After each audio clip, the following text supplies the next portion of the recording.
Wow, wow, oh, wow. What a game that had just played out at the Etihad. It finished Manchester City 2, Arsenal 2, and City have John Stones in the dying embers of the game to thank for saving and rescuing a point.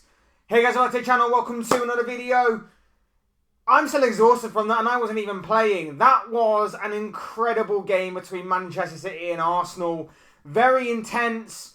The stakes were high. A lot of pressure on that game. Even though we are 5 games into the new season, there was still a lot riding on this game between two top title contenders. It seemed like Arsenal had just about done enough to get themselves over the line, especially given the context of going a goal down, getting back to 2-1 at half-time, Leandro Trossard being sent off and Arsenal being reduced down to 10 men, and then it basically being a park-the-bus job for Mikel Arteta's side. But up steps John Stones in the final seconds of the game, in the right place at the right time, to just get something on the ball to divert it, deflected, might I add, off of, I think it might have been David Raya, might be someone from Arsenal, I think it was. Either way, the ball ended up into the back of the net, and Manchester City keep their unbeaten start to the season. Well, both teams keep their unbeaten start to the seasons alive, but more so for Manchester City, who were on the verge of defeat at the hands of their potential title rivals. We're going to be talking about this game. We're going to be talking about the controversies and everything else that went along with it, because, like I said, this game is shrouded once again in controversy. We already had a video earlier on today talking about the whole Brentford and Tottenham thing yesterday. Well, this game had its fair share of controversy as well. We're going to address all of those things. We're going to talk Arsenal. We're going to be talking Manchester City and everything else in between. But before we go any further in discussing all of that, I would like to remind you all to please like the video and also subscribe if you're new. Both things are always and forever be greatly appreciated. Get involved in the comment section. Let me know your thoughts, your comments, opinions, predictions, feelings, whatever you want to call it. I'm sure will make for great and interesting reading down below. So please do use and abuse that section, people. I would love to hear what you have to say on this game today. What an incredible game it was as well. Finishing 2-2. The points are shared. I'm sure you've got a lot of interesting things to say about this game that I can't wait to hear down below and read in the comment section. But without further ado, let's get on with the video. Let's talk Man City 2, Arsenal 2. And I guess there's only really one place to start, and that is with the controversy involving Leandro Trossard's second yellow card. He picks up a card earlier on in the game, in the first half, for a foul. I believe it was on Savio. I could be wrong on that. I've got it in my head that it was Savio, but I could be wrong. Little pull, bit cynical, understandably why it was a yellow card. And then as the first half is drawing to a close, you're just thinking, don't do anything stupid. Arsenal are now 2-1 up. You get in at half-time, you regroup, you don't do anything stupid. And he goes and does something stupid. He barges into the back of a Manchester City player. Now, that's not what the yellow card was given for. But I also think if maybe he wasn't already on a yellow card, that would have been a yellow card anyway. Which, again, doesn't make any sense. Because if it's a yellow card offence, it is also a yellow card offence. Like, just because he's on a yellow card already doesn't mean that we need to and should hire or raise the threshold for what counts as a yellow card and what doesn't. If it's a yellow card, it's a yellow card. I've said that all along. It's stupid if that is the case. But then he goes and does something else stupid. He goes and kicks the ball away. Now, he, of all people, should know not to do something so stupid. Because as harsh as it may be, as pathetic as what it may be, we know that these referees are going to be very inconsistent with how they deal with this situation. And as Roy Keane, and I said it with Declan Rice, and Roy Keane said it at half-time as well in this game, don't give the referee a decision to make. Don't give the referee a decision to make in regards to a second yellow card potentially being given to you. And that's exactly what Trossard did, and the referee took it and gave the yellow card. Now again, I believe it's the right call to make, but the one question I'm asking for is, where is the consistency? Because there were a number of times, not just in this game, not just like a few minutes before with Doku, not just a few minutes before with, I believe, Bernardo Silva, but across this weekend as well, there have been a fair few times where players have been kicking the ball away, rolling the ball away, whatever it may be, to delay restarts of games. Where is the consistency? And that is, again, something that we need to question the PGMOL and Howard Webb about the consistency. This isn't an Arsenal agenda. I'm completely agree it's not an Arsenal agenda because it has happened to other teams this weekend, for or against. But I have to question the consistency. The right call was made by Michael Oliver in this case, in my personal opinion, but I have to question where the consistency lies. There we go. As far as the game goes, Erling Haaland puts Manchester City 1-0 up. City were dominating at that time. And again, it was a brilliant piece of play by Savio. Cuts inside off that right wing, sells Calafiori, and then plays a beautiful pass through to Erling Haaland. And he makes no mistake with ice running through his veins in sticking the ball beyond David Raya and into the back of the net. Phenomenal stuff by Erling Haaland. Matches Cristiano Ronaldo's record of 100 goals or something along them. I can't actually remember what it was now off the top of my head. I got so worked up with the whole red card thing. But he matches a record that was set by Cristiano Ronaldo over 10, 11, 12, 13 years ago. He is just phenomenal. He is just inevitable. He is just sublime. He is incredible. And at that time, like I say, Manchester City were dominating. Manchester City looked like they had really turned up and meant business. And Arsenal were just struggling to really handle them. And then a slice of extremely good fortune occurred to Arsenal. It's unfortunate, and of course we don't like it when injuries happen to players, and especially big players at that. But Rodri went down in the penalty area after seemingly landing awkwardly from a City corner. Now he was in a lot of pain. He was on the floor for a while. It didn't look great, but let's put it that way. It did not look great whatsoever, and he had to be taken off, and Kovacic was his replacement.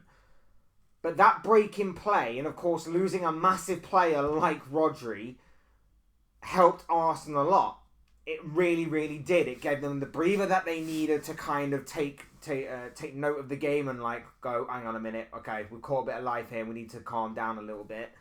And also, like I say, City lose a massive component in that midfield battle. Kovacic is a massive downgrade from Rodri, of course it is. So Arsenal caught a bit of life there. And if it is going to be a long-term injury, then of course, long-term wise, that could also be a massive beneficial factor to the likes of Arsenal and whoever else is going to be challenging Manchester City, if there are going to be any other challenges to Manchester City for this season's Premier League title. Could be a massive blow to City if it is going to be a long-term injury. There are a lot of people online saying it could be his ACL. If that is the case, Jesus Christ, it's horrible. And of course, we wish Rodri a speedy recovery. But in terms of what it means for the Premier League, it could be a massive, massive gateway opening for a potential challenger to really fancy their chances of getting at City. And in this particular game, that's exactly what Arsenal did. The goal that Arsenal scored to equalise, Calafiori. Now, I'm not taking anything away from the strike by Calafiori. It was a fantastic strike. What a way to open your goal-scoring account for your new club. A beautifully well-taken goal by the Italian fullback. But I had to question the referee. Allowing Arsenal to take a bit of a quick free kick after calling Kyle Walker over to talk to him. I understand he's the captain, but you dragged him out of position to talk and allowed Arsenal to take the quick free kick, which they exploited perfectly in his position. Long ball over the top. Gabriel down that left-hand side. Cuts it back for Calafiori, who finds the top corner with seemingly ease from the defender. Beautiful well-taken goal. I had to question the referee, but I also could question Kyle Walker in not just sprinting back as fast as he could from that potential set piece. Always be alert to the danger. Don't turn your back on the ball. That's what you're taught as a kid.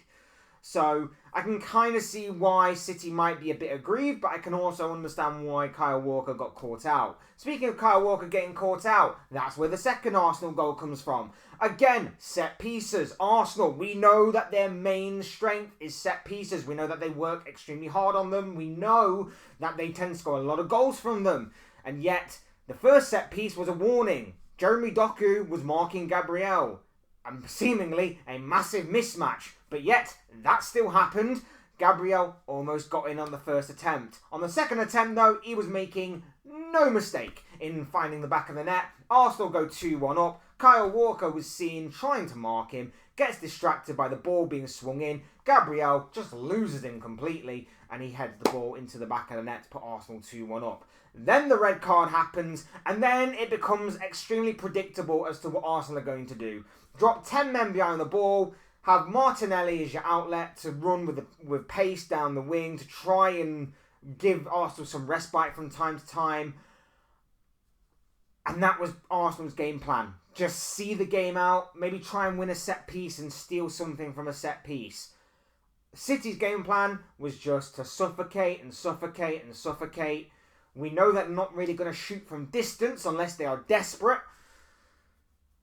But they continue to try and probe and to try and find a way through. And they did force David Raya into making a couple of decent stops from either distance or from inside the penalty area. More or less straight at the goalkeeper, in all honesty, a couple of those attempts. But they still managed to work those attempts nonetheless. Until the predictable happened. City equalise with mere seconds to go. Jack Grealish, on as a substitute, causing mayhem down that left-hand side from a short corner. Puts the ball into a decent area. Shot, I think, by Kovacic. It gets blocked and defended. Not properly out by the Arsenal defenders. And it falls kindly in the right place at the right time for John Stones. Just takes a bit of a stab at it. And it bounces into the roof of the net. And City have saved themselves a point from this game. Wow. It was a game that was extremely tenacious. It was a game that was extremely feisty. There were a number of altercations. There was a number of cards, of referees and officials having their work cut out for them. And you knew it right off the bat. Right off the bat, Kyle Walker goes absolutely smashing into Rodri within the opening 5 seconds of the game. You knew you were going to be in for an interesting game, and not the kind of boring game that a lot of people predicted when obviously talking about this game in the pre-match tense. We all kind of thought these two teams are going to cancel each other out. These games never normally live up to the build and the hype that they normally go to. We knew that Arsenal were going to be more defensive, being away from home, not really having Martin Odegaard as their main creator. And they were just going to try and look for set pieces and counter-attacks to really try and thwart this Manchester City side. And for the most part, that's exactly how Arsenal played. But it was a lot more feistier than that. There were a few more challenges. And I think the referee... Look, I think the referee got a few things wrong. I think some of the 50-50s he got and some of the other things that he could have just easily let go, he didn't. I don't really think he controlled the game in the best of ways, in all honesty. But I do think when it came to making a big call on Trossard, I think he was right to do so. It won't be a very, very popular opinion. But I think consistency-wise, he was completely off the boil. I really do. I think consistency-wise, in terms of that kind of thing happening, which the PGMOL put out a statement saying that the reason he got that second yellow card in the first place was because he kicked the ball away, begs the question of where the consistency is. And it also begs into question what Howard Webb said last season in terms of when, in this very fixture, Mateo Kovacic fouled an Arsenal player, and of course, he probably should have been sent off. And Howard Webb basically said, we don't try and look to micromanage the game or over-officiate. We try and let the game play at 11v11 as much as possible. So again, as I said with the Declan Rice thing, you do give players sometimes an option or a choice to make, or you give the referees a choice to make over whether or not you send someone off or not. But it's very sporadic, and it's very like, all right, 1 in 5. Oh, that was the 5th one. You're going to be booked and you're off. It to me makes no sense, this whole consistency factor. It needs to be addressed. It needs to be looked at. And I want to see more challenge from this. Not just by TV presenters, because I fully anticipate and expect TV presenters such as your Michael Owens to go, yes, Howard Webb. No, Howard Webb. 3 bags full, Howard Webb. I expect that from TV presenters. I want to see more of a challenge from pundits. I want to see more of a challenge from people on social media. I want to see more of a challenge from fans. I want to see more of a challenge from players, from managers, from clubs, whoever it may be. I want to see more of a challenge on the consistency aspect of these types of things, because it's getting out of hand now. It's getting out of hand, and they've set the guidelines down. But if they're not going to stick to them, or if they are constantly making excuses, and weak excuses of that, as to why they are sporadically choosing and picking and choosing when to brandish the yellow card, when to let play on, when to not give anything other than a free kick to whoever, it needs to be addressed and needs to be challenged. That is what I am calling for in this scenario. And once again, we should be talking about what was an insanely great match, and we have done to a bit of an extent, but once again, this game is shrouded in controversy, and we are again talking about the overlooming shadow of referees, VAR, and the guidelines set down by the PGMOL and what Howard Webb has said in the past. It is completely ridiculous in my opinion, but though that is the reality of the footballing world that we are living in, especially in the Premier League, with these referees and officials that are, for use of a better word, completely useless. Completely and utterly useless. I realise that's more than one word. Don't care. They are completely and utterly useless in that regard. As far as what this game goes, look, Arsenal can take credit in the fact that they held City at arm's length for the better part of 45 minutes. I always do kind of like it when a team that time wastes as much as Arsenal did today kind of get punished in the end. So there is a little part of me that quite liked the John Stones equaliser. From a Liverpool point of view, I kind of like it as well, because it means that we're kind of in the conversation a little bit longer going forward. But of course, this has nothing to really do with Liverpool. This is Arsenal and Man City. And like I say, I kind of like the equaliser on the part of Arsenal's time wasting.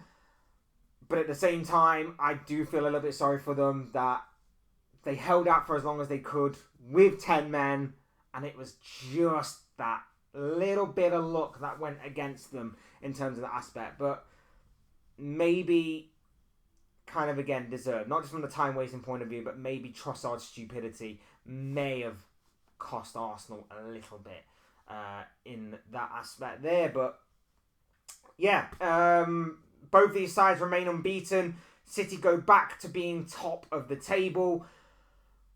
Arsenal now got a pretty favourable run, if I'm correct in thinking and remembering. Pretty favourable run, which is going to be interesting to see, especially because they're going to be different types of teams that they're going to be facing now. They're going to be different challenges that they are going to be facing now. And as for City, Haaland continues his incredible, phenomenal form this season. You do worry, though, if he is to stop where the goals do come from. I know Stones got one today, but it was through a good slice of good fortune. You do worry with them where the goals are going to come from if Haaland doesn't score. And, of course, the big worry and the big frustration coming out of today as well is going to be that Rodri injury. Hopefully, and fingers crossed, it is nothing too serious for them. But if it is, that is going to be a massive boost in obviously a horrible sort of way for City, but in a massive way to opposition, who of course are going to see that City are going to obviously be weaker, knowing that a top player, one of the best in the world, is obviously going to be absent from City for a little while. But like I say, an incredible game of football. These are just the thoughts, comments, opinions, predictions, feelings, whatever you want to call it, of this guy. I want to know what you guys think. What do you make of this Manchester City versus Arsenal game that played out today? Let me know your thoughts, your comments, opinions, predictions, feelings, whatever you want to call it in the comment section down below. Please do use and abuse that section, people. Would love to hear what you have to say on this particular game and on all of the issues that I raised. Maybe you agree with my take on the red card. Maybe you agree with my take on Rodri and everything else. I want to know what you guys have to say in the comment section. Otherwise, hit the like button on the way out if you enjoyed the video. Subscribe if you are new or want to see more content like this. Both things are always incredibly greatly appreciated. And as always, thank you all so much for watching and listening. Thank you for your continued support as well. That is very much appreciated as well. I've been Fletch. This has been another Fletch Talks video. And I will soon speak to you all again soon in another video or live stream or whatever it may be. Cheers, guys. Thanks everyone for watching. Take care. Enjoy the rest of your night. Speak to you all again very, very, very, very, very soon. Peace out.